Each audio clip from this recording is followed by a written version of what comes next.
अपने ज्ञान के पिटारे में से आज फिर लेकर आया हूँ एक मजेदार फैक्ट सैचुरेटेड नॉलेज से भरपूर वीडियो। आज की वीडियो शुरू करने से पहले मेरे पास आपके लिए एक रिडल है।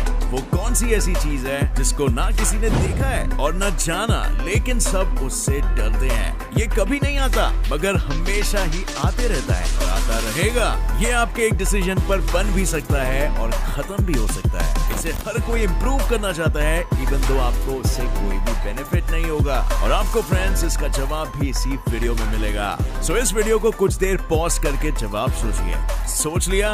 वेल, जवाब बहुत ही सिंपल सा है और इस रिडल का जवाब है फ्यूचर, यानी भविष्य। फ्यूचर किसी ने भी देखा नहीं है। कोई नहीं जानता कि आने वाला समय हमारे लिए क्या प्लान्स बनाए बैठा है। फ्यूचर कभी नहीं आता, लेकिन हमेशा आने वाला होता है। सो आज की वीडियो का टॉपिक भी इससे ही जुड़ा है। जैसे कि मैंने थोड़ी देर पहले कहा, हर कोई अपने फ्यूचर से डरता है और चाहता है कि वो अपने भविष्य को अपने बीते कल से और बीत रहे आज से बेहतर बना सके। अगर देखा जाए दोस्तों, तो time is a very relative thing. There is no future and there is no past. Time is a human construct. अपना समय हम खुद बनाते हैं। डेवलपमेंट और एवोल्यूशन एक नेचुरल प्रोसेस है और उससे समय का कोई लेना देना नहीं है। फिर भी हम आज को एक पॉइंट ऑफ रेफरेंस मान के बीते कल और आने वाले कल की बात करते हैं। हम सब हमेशा अपने भविष्य के बारे में सोचते हैं और अनुमान लगाते हैं कि आगे आने वाले दिनों, महीनों और सालों में क्या क्या हो सकता है। अगले 10 सालों में शायद टेक्नोलॉजी काफी एडवांस हो जाएगी। अगले 50 सालों में शायद ऑफिसेज में एम्प्लॉयज की जगह रोबोट्स आ जाएंगे और वर्ल्ड वॉर 3 हो ही जाएगा।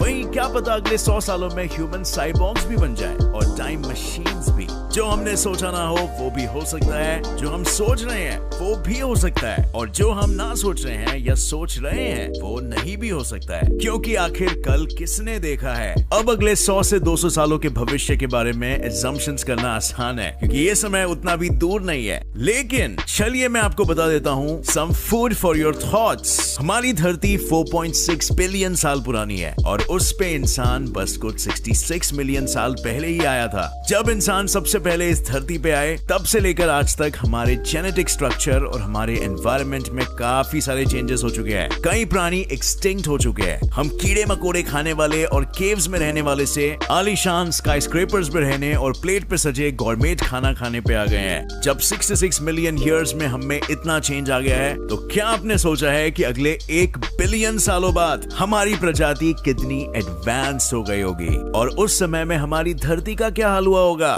सो आज की वीडियो में फ्रेंड्स हम इसी विषय पर थोड़ी चर्चा करेंगे और मैं आपको बताऊंगा कि अगले 1 बिलियन सालों में हमारे साथ क्या क्या हो सकता है। An educated and scientific guess. तो बिना देर किए let's see the future together in my video titled what will happen after 1 billion years. Number 1, the world would and.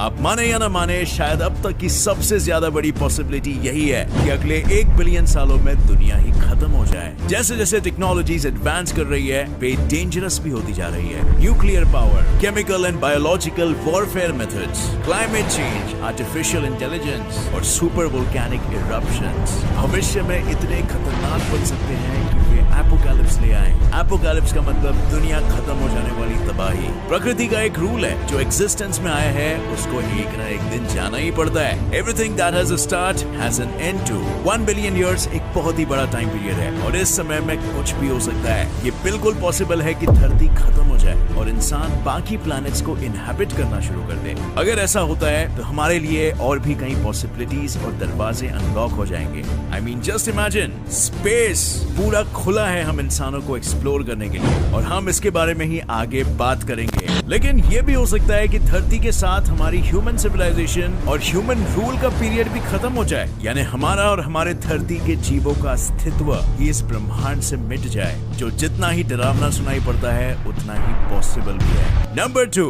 we may become a type 2 civilization। अब मेरे sci-fi lovers, चलिए डूब चलते हैं फ्यूचर की दुनिया में। आज की डेट में हम एक टाइप 0 सिविलाइजेशन है, यानी कि हमने अभी अपने प्लैनेट पे सारे रिसोर्सेज को पूरी तरह से यूज ही नहीं किया है, या कह सकते हैं कर ही नहीं पाए हैं। लेकिन ये फैक्ट बहुत ही जल्दी चेंज होगा और शायद अगले 500 से 1000 सालों में हम एक टाइप 1 सिविलाइजेशन बन जाएंगे। एक टाइप 1 सिविलाइजेशन वो होती है जो अपने सबसे करीबी स्टार, जो हमारे केस में है सूरज, की एनर्जी और अपने प्लैनेट के सारे मटेरियल रिसोर्सेज को 100% यूज कर पाती है, उसे स्टोर कर पाती है और अपनी पॉपुलेशन की जरूरत के लिए यूटिलाइज कर पाती है। ऐसी सिविलाइजेशन सारी नेचुरल फोर्सेस जैसे वोल्केनोज, वेदर और ग्लोबल टेम्परेचर तक को पूरी तरह से कंट्रोल में रख पाती है। इन अदर वर्ड्स, अपने प्लैनेट पर राज करती है। But 1 billion years is a long time और इस समय में हम शायद टाइप 1 सिविलाइजेशन से भी आगे बढ़कर टाइप 2 सिविलाइजेशन बन चुके होंगे। I mean, don't you trust science? एक टाइप 2 सिविलाइजेशन अपने पड़ोसी सितारों की ऊर्जा को भी कंप्लीटली कंट्रोल कर सकता है और इस सिविलाइजेशन का कोई बाल तक बाका नहीं कर सकता।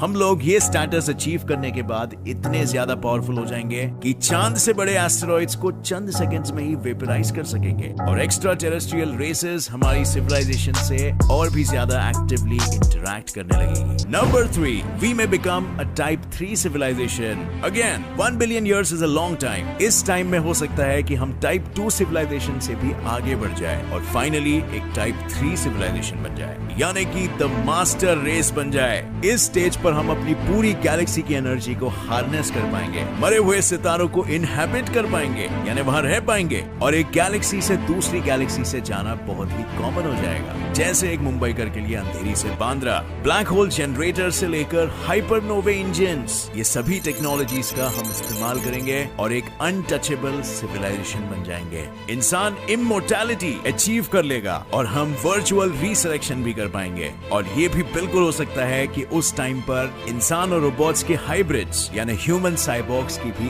एक अपनी ही नस्ल हो। अब ये सब सुनने में किसी साइंस फिक्शन मूवी जैसा लगता है, राइट? बट ये एब्सोल्युटली पॉसिबल है। Number 4, robots take over, the rise of the all powerful AI. Let's face it friends, हालांकि मशीन्स को हम इंसानों ने ही बनाया है, लेकिन यही मशीन्स आज हमसे भी ज्यादा स्मार्ट बनती जा रही है। आज की डेट में उनके पास अपना खुद का दिमाग नहीं है और अभी भी ये हमारी गुलामी करते हैं। मगर आखिर कब तक? कल तक आर्टिफिशियल इंटेलिजेंस और मशीन सिर्फ हमारे घरों की जगह ले रही थी, आज वो हमारी जॉब्स ले रही है, कल वो हमारी जगह ही ले लेगी और परसों हमसे हमारी एग्जिस्टेंस भी ले सकती है। अगर आर्टिफिशियल इंटेलिजेंस राइज कर गई तो वो आसानी से रिप्रोड्यूस भी कर पाएगी, अपनी तादाद भी, नॉलेज भी और आर्मीज भी। यही नहीं, मशीन्स हमसे 1000 गुना ज्यादा जल्दी चीजों को समझ पाएगी और यूज कर पाएगी और अपने आप को कॉन्स्टेंटली इंप्रूव भी कर पाएगी through a process called machine learning. वो दिन दूर नहीं है जब man will regret its own creation and fear it's very own monster, the AI.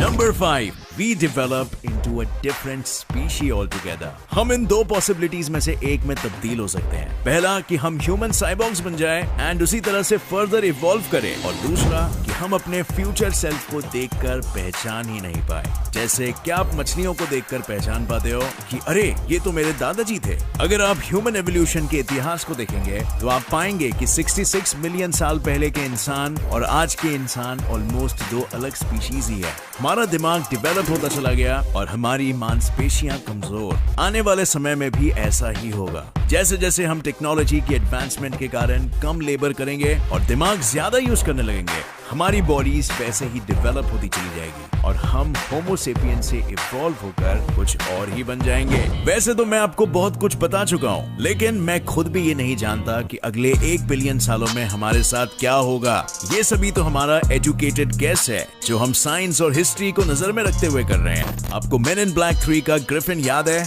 जो फ्यूचर प्रिडिक्ट कर सकता था? अगर आपने ये मूवी देखी है और आपको ग्रिफिन याद है तो आपको ये भी याद होगा कि वो अगले सेकंड में क्या होने वाला है। उस अकेले 1 सेकंड की 1 मिलियन से भी ज्यादा पॉसिबिलिटीज देखता था और ये ही सच्चाई है माय फ्रेंड्स।